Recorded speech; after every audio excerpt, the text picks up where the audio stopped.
Hi, welcome back to the PhotoshopTrainingChannel.com. I'm Jesus Ramirez. In this video, you're going to learn how the brand new texture slider in Camera Raw works and how you can use it to add amazing detail to your photos. You're also going to learn the differences between the texture slider and the other detail enhancing tools in Camera Raw, such as the Sharpen slider, Dehaze, and Clarity.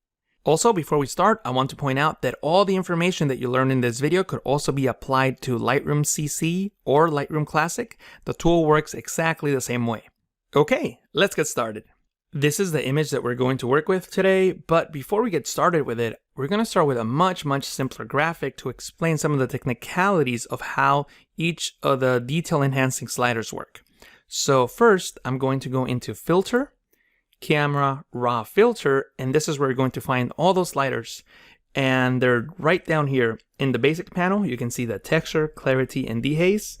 And Texture is the new slider found in Lightroom and in Camera Raw. Texture allows you to enhance the details and texture of a photo, and it's actually very similar to Clarity. So if you're wondering what the difference is, this video will explain it, and I'm also going to compare it to Dehaze and Sharpen, because they all do something that's very similar, which is enhance contrast, where contrast already exists in an image, but in different ways. So I'm going to explain the differences, and we're going to start with the sharpening slider.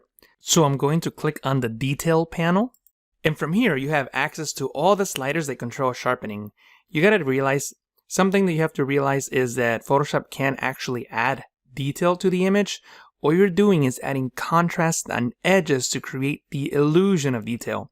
Let me show you how that works. I'm going to drag all the sliders to the right. And if I zoom in, you'll see that I've added a lot of noise to the image. That's before and after. And what's happening here is that sharpening is adding contrast to high frequency components. And if you don't know what frequency means, that's okay. We're going to come back to that in a moment, but just to put it simply, that's what this tool is doing, is trying to find edges and then adding contrast to those edges to create the illusion of detail. So that's what's happening here. I'm going to reset the settings, and I'm going to fit the image in view, and I'm going to go back into the basic panel, and now we'll look at Texture, Clarity, and Dehaze. We'll start with Dehaze. I'm going to increase the Dehaze slider so you can see what happens, and this adds an overall contrast to the image. This slider is designed to reduce the effect of haze in a photo, so that contrast brings out the detail, and it also adds saturation. We can't see that here, of course, because this is a black and white image, but you will see how this works in the actual photo in a moment. But just notice how it increases the overall contrast. Basically, the only things that remain untouched are the blacks and the whites.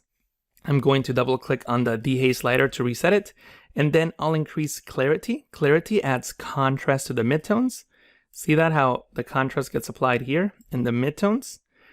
That's where we're applying contrast. Notice that it's not as strong as Dehaze. And then we have Texture. Texture adds contrast to mid-frequency areas. And again, if you don't know what frequency means, that's okay. We're going to look at that in a moment. But just know that Texture increases contrast in mid-frequencies. And notice that this image is pretty neutral in terms of frequencies, so not much happens. If I zoom in all the way, you can see that I barely make a slight adjustment there. There's not a lot of texture in this image, so not much happens. I'm going to cancel, and I'm going to open this document to explain what frequency means. So we have two layers, a low frequency layer and a high frequency layer. First of all, what is frequency? Frequency is how often tone changes in a given area. So if we're looking at the entire document, that's going to be our given area. You can see that this document is 800 by 400 pixels. So that's our given area. And you can see how we have these bars representing changes in tone. In this second group, we have the same area, but now we have less frequent changes in tone. So we can say that the layer on the bottom is a low frequency image and the one on top is a high frequency image. In an actual photo, however, the image can be broken up into different frequencies. There's high frequency details, mid frequency features, and low frequency areas, and together they all make up the image. So texture is targeting the mid frequencies, basically something in between low frequency and high frequency, somewhere in between there. And that's what that slider is adjusting. I'm going to right click on this layer and convert it into a smart object because you always want to work non-destructively. A smart object is basically a container that you can apply adjustments, distortions, and filters non-destructively, which means that you can come back and make adjustments. So your adjustments are not permanent, and that's the way that I recommend working, especially when using Camera Raw. Next, I'm going to go into Filter, Camera Raw Filter. And we're going to start working in the basic panel. That's where we have these sliders that we saw just a moment ago. But before I get to those, I'm going to go back into the detail panel. And from here, I can increase the amount to add sharpening to the image. I'll also increase the radius and detail just to bump all those up and see what's going on. And if I zoom in, you'll see that I've added a whole bunch of noise to the image before and after. And the only way that I can stop it from affecting the entire image is if I use the masking slider, and I'll fit in view just so you can see how that works. This slider, if you hold Alt, Option on the Mac, and click and drag it to the right, you can see the mask. White reveals, black conceals. So when I drag to the right, Photoshop starts finding the edges of the image, and it starts making the non-edges or the low frequency areas darker so that we can apply the detail or that illusion of detail to the areas that are found near edges. So you can use that if you want. The tools in the basic panel don't have that feature, so they're an overall adjustment to the image. And let me just reset those sliders. So I'm going to go into the Camera Raw defaults, and we're going to look at Dehaze. And when I increase Dehaze, this is also going to apply a contrast effect. And Dehaze was designed to reduce haze in photos, or at least create the illusion of less haze in a photo by applying a strong contrast and also increasing the saturation. You can see how we saturated her face. If I reset this slider by double clicking on it, you can see how we definitely adjust the saturation of the image and create a strong contrast over the entire image. Clarity is contrast in the midtones. So again, you have your darks, highlights, and right in the middle you have your midtones. We're adding contrast to the midtones with clarity, and it creates that illusion of more detail. It makes the image pop. Notice how we're not affecting saturation. So I can bump this all the way to 100 and that saturation remains. I'm just making pixels darker. I'm creating more contrast, and that's contrast in the midtones. And finally, we have texture, which is a brand new slider in Camera Raw and in Lightroom. And texture adds contrast in mid-frequency areas. So when I click and drag this to the right, you can see how I can make the details pop. And it adds just a tiny bit of saturation. If I zoom in and double click to reset the slider, you can see how I'm just adding a tiny little bit of saturation, not much. And I'm only affecting those mid-frequency areas, which creates the illusion of more detail in texture. So all these sliders are adding contrast. And one simple way of thinking about it is that the further down you go down the list, the stronger and broader the effect becomes. So I'm going to fit the image in view so we can see the entire image.